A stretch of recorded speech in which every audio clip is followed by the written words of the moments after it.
Ladies and gentlemen, hello and welcome to AutoX. Today we are in Goa and we are driving the all-new third generation Honda Amaze. Oh, wait a second, is it the new one?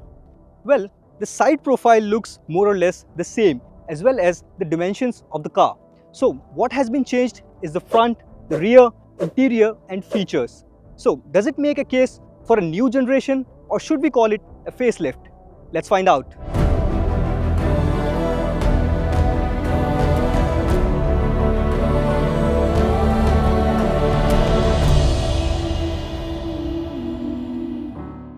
So the front has been changed and it looks pretty much inspired by the Elevate, especially if you look at the flat front end and this big glossy black mesh grille.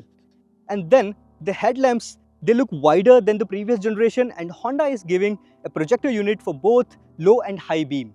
Then above the projector units you get this sleek LED DRL which also doubles up as your turn indicator, which is a cool feature. Thankfully they have removed that big chunky chrome from the front and now you get a sleeker chrome bar running throughout the width of the car. The bumper is also completely revised and it looks much cleaner than before, and so are the fog lamp housings. Now moving towards the side profile, as we told you, there are very less changes in the side profile apart from these 15-inch alloy wheels. They are machine cut and they are shod with 185 by 60 section tires. These handlebars, chrome handlebars, have been taken from the previous generation, I guess. And there are a few changes, a sort of tweaked rear profile to accommodate these tail lamp clusters. Apart from that, there are no changes in the side profile. But then the rear, that has been changed and now it looks inspired by the city. In fact, if you're following the car, you might get confused, is it the Amaze or the city? The design of the rear profile looks neat and clean. For me, highlight are these tail lamp clusters. They are LED and they have been given a 3D effect which looks beautiful. Overall, in terms of design, the new generation Amaze looks more stylish than the previous one. And while design is a subjective matter, I feel that this is probably the best looking subcompact sedan you can buy in India.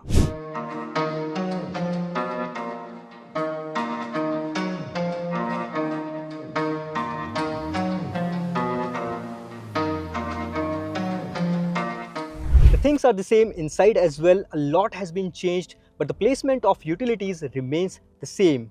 Again, a few things have been taken from the Elevate and a few from the city. If you look at this central HVAC control unit, this is straight from the Elevate and the instrument cluster has been taken from the city. So it gets a 7-inch TFT display for the driver which gives you a tachometer and all the other necessary information. And then there is an analog meter for the speed, which by the way is shown in the digital form as well. One good thing about this car, Honda has given it proper physical buttons, which is a big plus for me. And then this dashboard is all new in dual tone. The beige and black has been separated by this satin aluminium strip throughout the dashboard, which by the way comes in the top spec variant only. Well, this beige part over here looks like it's soft touch material, but it's not. It's plastic, hardened plastic, and you find hardened plastic pretty much everywhere in the car. There are no soft touch materials used apart from this section. This part is stitched with fabric and that you get for the upholstery as well. There is no leatherette upholstery option even in the top spec variant. You get these fabric seats which are pretty much comfortable, by the way. They have worked on the bolstering. The seat design has been changed a bit, but more or less the sitting position of the new Honda Amaze remains almost the same as the previous generation version. The steering wheel is tilt adjustable. There is no telescopic adjustment for the steering wheel, which I don't think is a big problem because all the other cars in the similar price bracket also doesn't offer that feature. Among the list of the new things is this 3-spoke steering wheel, which has been given controls for almost everything, be it the instrument cluster for the driver or the infotainment system and the ADAS features, which makes it the most affordable ADAS car available in India. I wish Honda would have given a leatherette finish to the steering wheel, which almost all the competitors are giving nowadays. And with the CVT automatic transmission, you get these pedal shifters which elevate the fun quotient in driving a bit. Below the HVAC control unit, you get this conveniently placed wireless smartphone charger. It's quite big. I guess you can keep phones up to 7 inches over here easily. And then Honda has given this button to start and stop the charging of your smart device, which is a good feature and all the manufacturers should think about it. Beside the charging pad, you get these two Type A USB ports. There's no Type C USB port, while all the new smartphones these days are coming with Type C cables.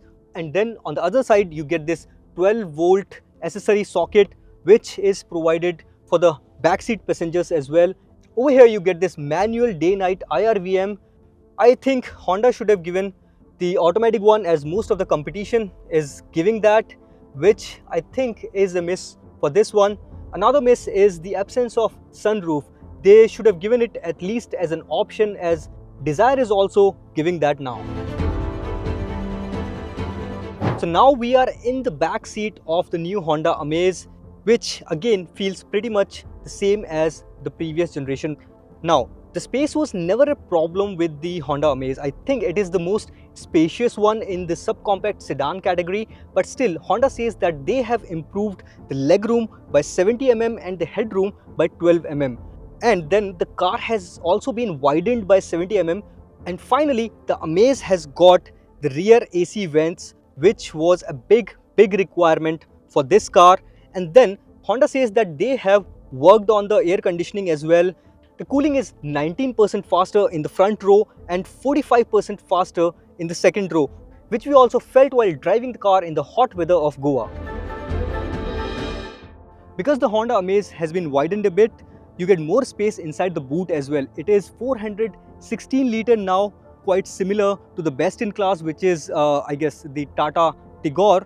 It comes with 416 litre of boot space, but this I guess is the most usable one you get in this segment. You can easily accommodate like 5 mid-size or small suitcases over here.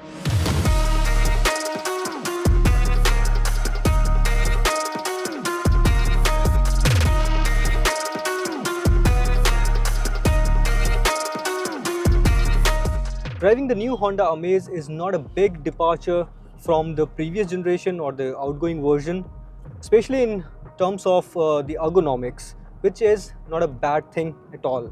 And so is the engine. So it comes with the same 1.2 litre 4-cylinder IV Tech petrol engine, which is the sole powertrain option available with the new Honda Amaze. And it comes with a CVT automatic transmission that we are driving right now and a 5-speed manual transmission. Now coming to the output of the engine, it develops about 88-89 horsepower and 110 Newton meter of torque. Now the power figure I believe is quite sufficient for a ride like this, but the torque could have been improved. While Honda says that they have improved the tuning of the engine, we can't really feel it that much. The engine still sounds strained at high speeds, but the good part is they have used 45% of high tensile steel in the structure of this car, which works in the favor of the new Honda Amaze by reducing the NVH levels inside the cabin. It is much more quieter than before. You feel less road noises as well as the engine noise inside the cabin. Another good thing is you don't feel the vibration of the engine at high speeds that much inside the cabin, which used to be a case with the previous generation Amaze. Now this is probably the last car in its segment to offer a CVT. The other options in the subcompact sedan category have shifted to AMTs, which is not as good as this CVT. One thing I was expecting from the new generation Honda Amaze was a better suspension setup, but this one continues with the same softer setup, and that becomes more evident when you take a corner at decent speeds. And probably that's why Honda is not even offering any more powerful engine option with the new Honda Amaze, because this 1.2 litre IV Tech fits the purpose like a hand in the glove. What makes a big difference in the driving experience is the appearance of ADAS in this top spec ZX trim, which is a result of Honda's extended focus on safety. So before telling you about all the ADAS feature this car has, let me tell you that this one comes with a lot of safety features as standard from the starting variant, like 6 airbags, ABS, EVD, brake assist, vehicle stability assist with electronic stability program, and traction control. All these features are available from the base variant, which is a good thing. And the very cool feature of lane watch is also available from the base variant.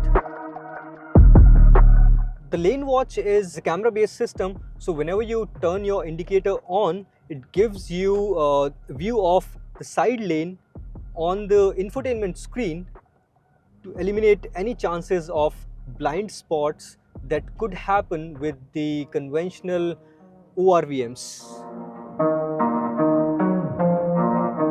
And now coming to the highlight that makes the new Honda Amaze the most affordable car in India with ADAS features. So it gets Honda Sensing Level 2 ADAS system that includes collision mitigation system that basically gives you a warning whenever the vehicle or the object in front of the car stops or slows down. It gives you a warning and eventually stops the car when needed.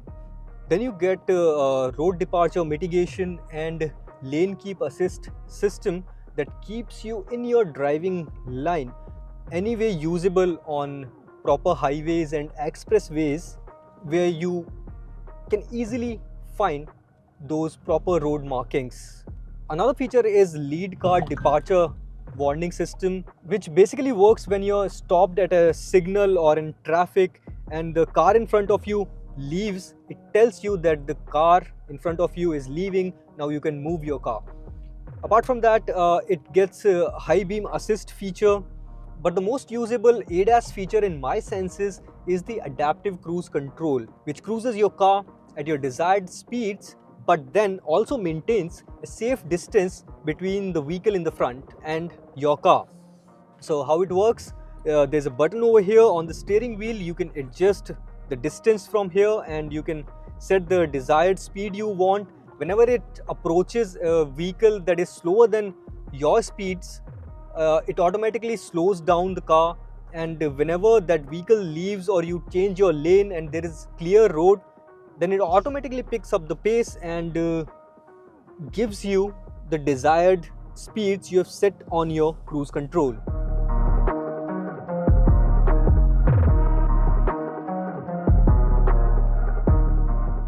So finally, it's the judgment time. We can't say it's an all-new generation, but it's more than just a facelift. Then most of the customers in this particular segment goes for either the mid or the top spec trim. For that, the new Amaze is quite loaded with features. While the highway stability of the new Honda Amaze still remains questionable, ADAS makes it a bit better in terms of confidence, and then it could be a very good option for your daily city commutes.